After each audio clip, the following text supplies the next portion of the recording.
সামনের bus stand অবধি একটু লিফট দিয়ে দেবেন প্লিজ? আমি খুব বিপদে পড়েছি, প্লিজ দাদা।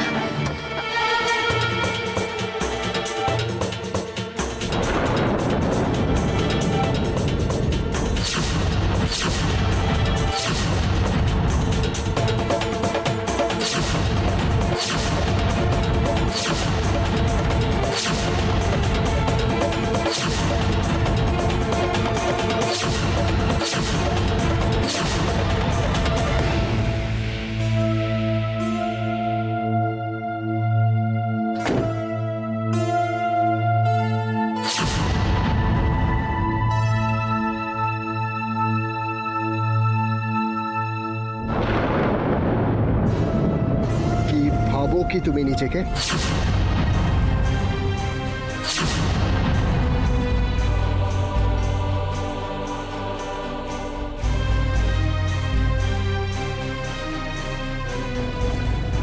আগেও একবার এভাবে বাড়ি ছেড়ে বেরিয়ে গেছিলে, এতবার বুঝিয়েছিলাম তখনও বোঝোনি।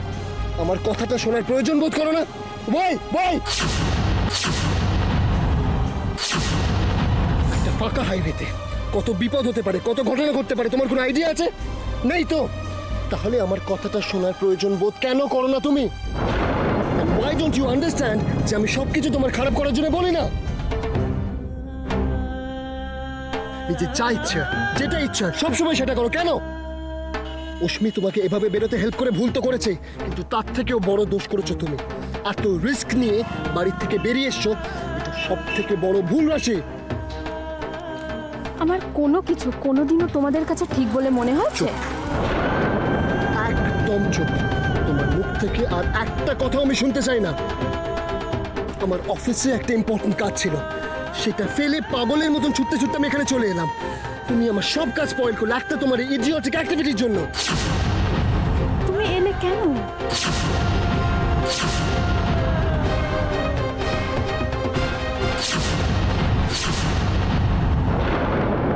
সেটা কি তোমাকে মুখে বলে বোঝাতে হবে? সে আর আবার ভালো লাগছে না। রাস্তায় দাঁড়িয়ে এভাবে চিৎকার করতে আমার একদম ভালো লাগছে না। চলো চলো গাড়িতে এসো। আমি যাব না রাশি, আমার ভালো লাগছে না। নাটকটা বন্ধ করে গাড়িতে ওঠো প্লিজ। না গেলে কি করবে? জোর করে নিয়ে যাবে?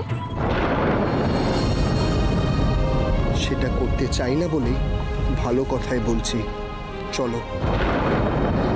আমাকে বিক্রমপুর যেতেই হবে উজ্জ্বল, আর এত দূরে এসে আমি কিছুতেই ফেরত যাব না।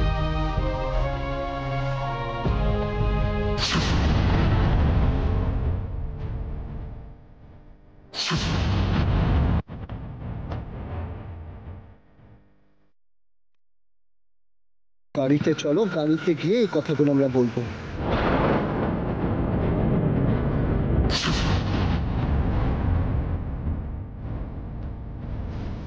রাশি, আমি তোমায় অর্ডার করছি না, আমি তোমায় জাস্ট রিকোয়েস্ট করছি।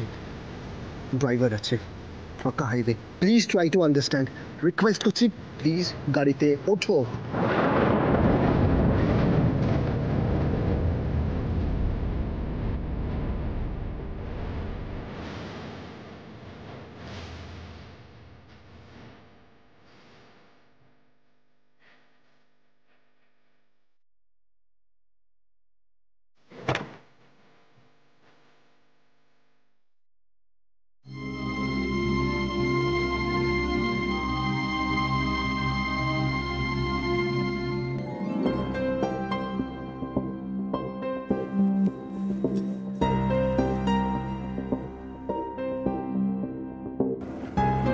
গাড়িটা সারিয়ে নিয়ে তুমি বাড়িতে চলে যাও, আর কাউকে কিছু বলতে হবে না, আমি দেখে নেবো।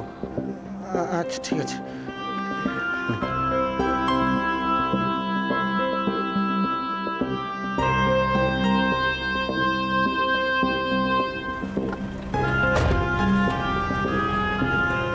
আরে আরে এদিকে কোথায় যাচ্ছ? আমি বাড়ি যাব না, বিক্রমপুর যাব আমি। বাড়ির থেকে এভাবে বেরিয়ে এসে অলরেডি অনেক ঝামেলা হয়েছে, জানাজানি হলে বুঝতে পারছো কি হতে পারে। হ্যালো, হ্যাঁ বলো। হ্যাঁ দিদিমণি, উজ্জ্বল দাদাবাবু এসেছিল। গাড়ি থেকে নেমে রাশি দিদিমণিকে কি বকাবকি? দুজনের মধ্যে ঝগড়া টগড়া লাগেনি তো? আমি ফিরে যাওয়ার জন্য আসিনি, আমাকে বিক্রমপুর যেতেই হবে, আর আমি যাবই। মনে তো হয় না, তবে রাশি দিদিমণি কথা বলার কোনো সুযোগই পাইনি। ওরা কি এখনো ওখানেই আছে? না না, উজ্জ্বল দাদাবাবু রাশি দিদিমণিকে গাড়িতে নিয়ে চলে গেল, তাই তো তোমার ফোনটা করছি। ওকে, ঠিক আছে। Yes yes yes yes yes, আমাদের প্ল্যানটা পুরোপুরি সাকসেসফুল। বিক্রমপুরের সিচুয়েশনটা এখন ভালো নয়, তোমার ওখানে যাওয়াটা ঠিক হবে না। তুমি কেন বুঝতে পারছো না? কোন দিন ভালো ছিল উজ্জ্বল? তোমরা ওখানে ফ্যাক্টরি করতে চেয়েছিলে, এরপর থেকেই তো ওই গরিব মানুষগুলোর উপর এরকম টর্চার শুরু হয়েছে, ওদের এত খারাপ অবস্থা হয়েছে। তার মধ্যে এবার যেটা ঘটলো, তাতে আমার বাড়ির লোকজন, গ্রামের মানুষদের কি অবস্থা হয়েছে একবার ভাবো তো। আর এসব দেখে আমি হাত পা গুটিয়ে বাড়িতে বসে থাকতে পারবো না। রাশি, মাথাটা ঠান্ডা করো, ইমোশনালি বিহেভ না করে একবার আগু পিছুটা ভেবে দেখো যে যেটা করতে যাচ্ছ সেটা ঠিক হবে কিনা। ভেবে চিন্তে তো তোমাকেও বিয়ে করেছিলাম, ভেবেছিলাম দুই পরিবারের মধ্যে, গ্রামের মধ্যে সব সমস্যা মিটে যাবে। ঠিক করেছিলাম? অনেক সময় ভেবে চিন্তেও বোঝা যায় না যে কার মনে কি আছে, তার থেকে মনের কথাটা শোনাটা বেটার, তাই না? গাড়ি থামাও। রাশি, তুমি কিন্তু খুব বড় একটা রিস্ক নিচ্ছ। জীবনটাই আমার একটা সরু সুতোর ওপর দাঁড়িয়ে আছে, এর থেকে বড় আর রিস্ক কি হতে পারে উজ্জ্বল? তুমি অর্ডার না দিলে বোধহয় ও গাড়িটা থামাবে না। রতন, গাড়িটা ঘুরিয়ে নাও। আমি তোমাকে বিক্রমপুরে কিছুতেই একলা যেতে দেব না, আমি তোমার সাথে বিক্রমপুরে যাব।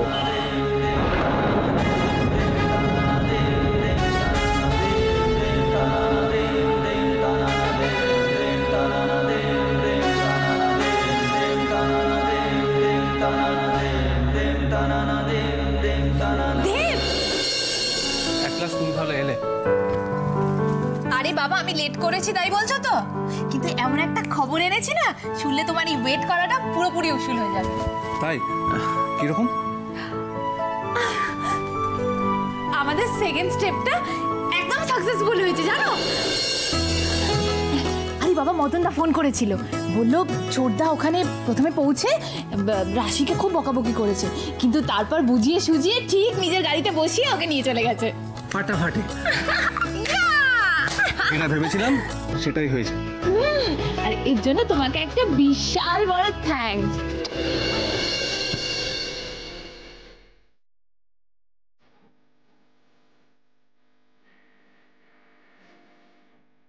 এটা তো হওয়ারই ছিল, আমরা শুধু দুজনকে হেল্প করেছিলাম।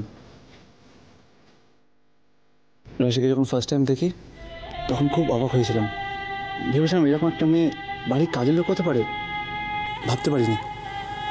তারপর ওকে যত দেখি তত আশ্চর্য হয়ে যায়, বারবার ভেবেছি ওরকম একটা মেয়ে এত অপমান এত অসম্মান সহ্য করে এখানে কি করে পড়ে আছে।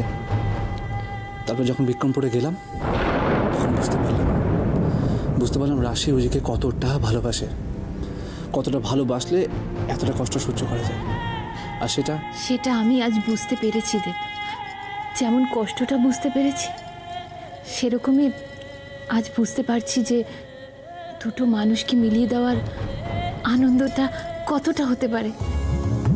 পুরো ব্যাপারটাই খুব রিস্কি ছিল, কিন্তু আসলে কি বলতো, আমরা দুজনেই আমাদের মন থেকে ওদের ভালোটা চেয়েছিলাম, তাই পুরো প্ল্যানটা সাকসেসফুল হয়েছে, তাই না? ঠিক বলেছ।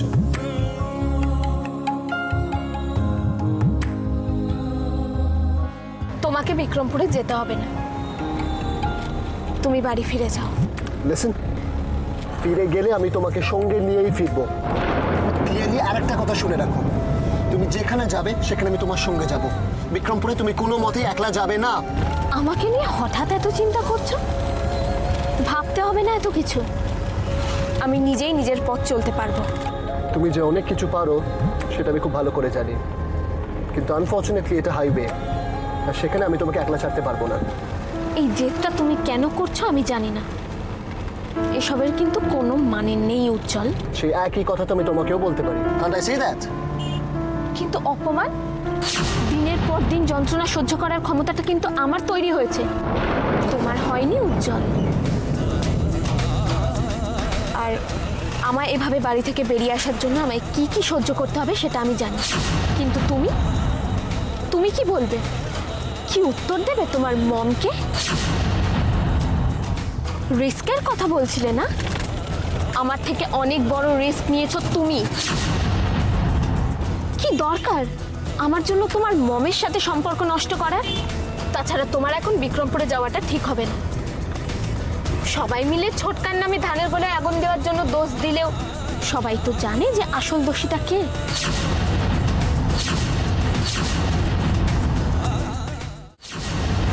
তুমি আমাকে ভয় দেখাচ্ছ রাশি, কিন্তু বিক্রমপুরে আমি যখন যাচ্ছি তখন তোমাকে আর তোমার গ্রামের লোকেদেরকে আমি প্রমাণ করে দেখিয়ে দেবো যে ব্যাস, এখানেই থাক উজ্জ্বল, তোমাকে আর কিচ্ছু প্রমাণ করতে হবে না। প্রমাণ করতে হবে, কারণ জানো স্টিল নাও তুমি আমাকে অবিশ্বাস করো রাশি। আমি যা করি কিন্তু দয়া করে তুমি আর কিছু করতে যেও না উজ্জ্বল। কোনো দরকার নেই আমাকে এসব কিছু প্রমাণ করার। তুমি জেদের বসে যেটাই করতে যাবে সেটাই একটা বড় ঝড় নিয়ে আসবে। তোমার মম তোমার এইসব কাজকর্মগুলো একদম মেনে নেবে না। আর এই যে এখন যে কথাগুলো তুমি আমার সামনে বড় মুখ করে বলছো, মমের সামনে গিয়ে সেই একটা কথাও তুমি বলতে পারবে না উজ্জ্বল। আর যদি পারি? ভুল করেও যদি সেটা পারো তাহলে শাস্তি পাবে আমার গ্রামের ওই গরিব মানুষগুলো। সেই জন্যই বলছি, আমাকে একলা ছাড়বে না বলে অতগুলো মানুষের বিপদ ডেকে আনার অধিকার তোমার নেই। তাই বলছি উজ্জ্বল, প্লিজ দয়া করে তুমি বাড়ি ফিরে যাও। আমি যে নির্দোষ সেটা শুধু তোমার নয়, তোমার গ্রামের লোকদেরও জানা প্রয়োজন, আর সেটা আমি প্রমাণ করবই রাশি।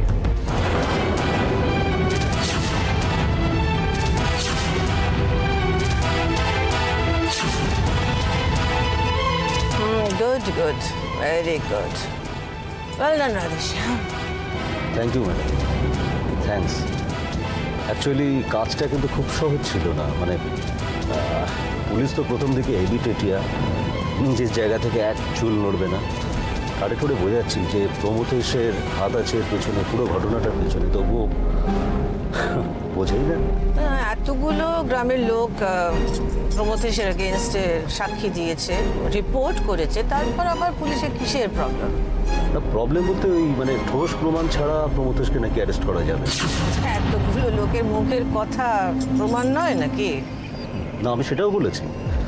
বললাম যে এতগুলো মানুষের কথার কোনো দাম নেই তাহলে।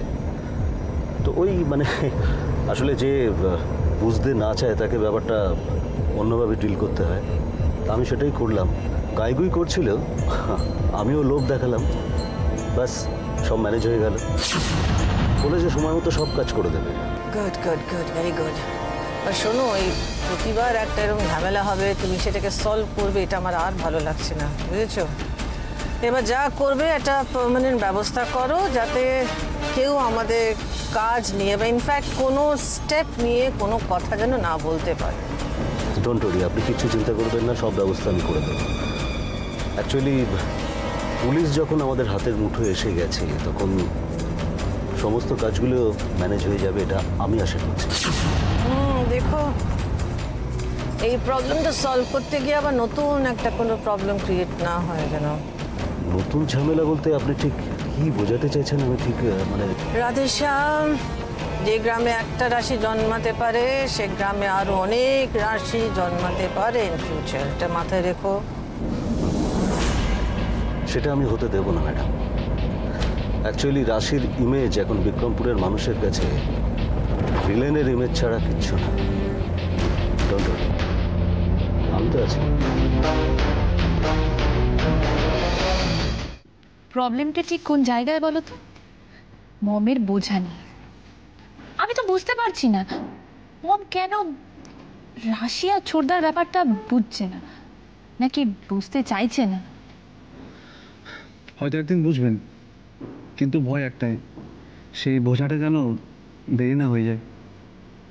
হ্যাঁ ঠিকই, মমের তো এবার বোঝা উচিত ছোটদা কি চায় না চায়। হোপফুলি বুঝবে। নাহলে উজিরে যেমন সাপোর্ট করছে তেমনটা আমরাও করবো। পারবো না দেব, রাশির মতো অত সহ্য করার ক্ষমতা আমার নেই। যদি মমের মেন্টালিটি না চেঞ্জ হয় তাহলে আমি সোজা বাড়ি থেকে বেরিয়ে চলে আসবো। নিজের মা দাদাদের ছেড়ে বেরিয়ে আসাটা খুব একটা সহজ নয় রশ্মি, ওটাও ঠিক একই রকমের কঠিন।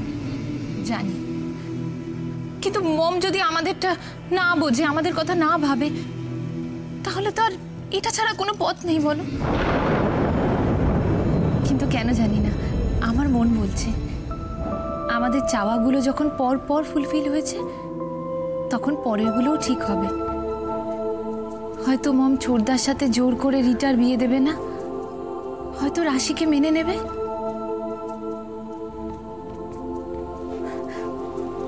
আমার কথাগুলো খুব অদ্ভুত লাগছে শুনতে, তাই না? কিন্তু সত্যি বলছি, আমি এখন ঠিক সেই দিনটার জন্যই ওয়েট করে আছি, যে দিনটাই ঘটনাগুলো ঘটবে। কিন্তু সবার আগে রাশি আর উজি দুজন দুজনকে চেনা উচিত। ওরা যদি এক হতে পারে, তুমি যে স্বপ্নটা দেখছো ওটা আসতে খুব একটা দেরি হবে না। কিন্তু না, এর মধ্যে কোনো কিন্তু নেই, কোনো কিন্তু নেই। হয়তো এতক্ষণে ওদের দুজনের মধ্যে মিটমাট হয়ে গেছে, সব মান অভিমান মিটে গেছে, হয়তো দুজনের মধ্যে মিল হয়ে গেছে।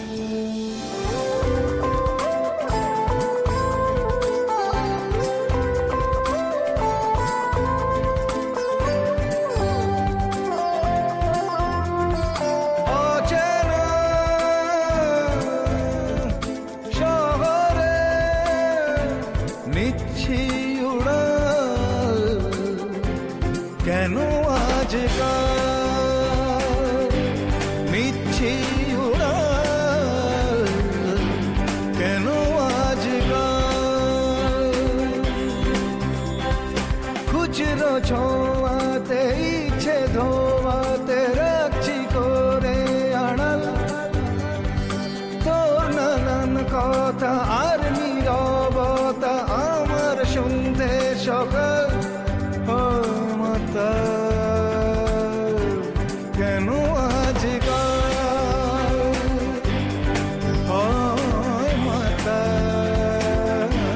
কেন আজকাল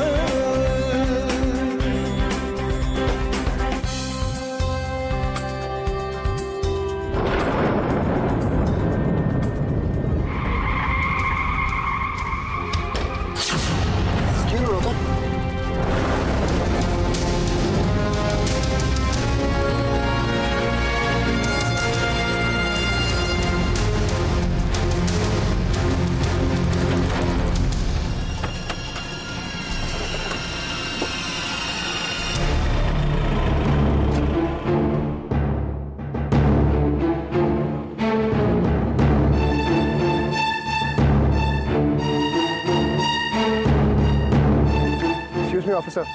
হ্যাঁ বলুন। এখানে কি কিছু হয়েছে আপনার? কেন, ব্যারিকেড দেখে বুঝতে পারছেন না আপনি? না মানে আমি বলছি যে রাস্তাটা কতক্ষণে ক্লিয়ার হবে তাও বলা যাচ্ছে না।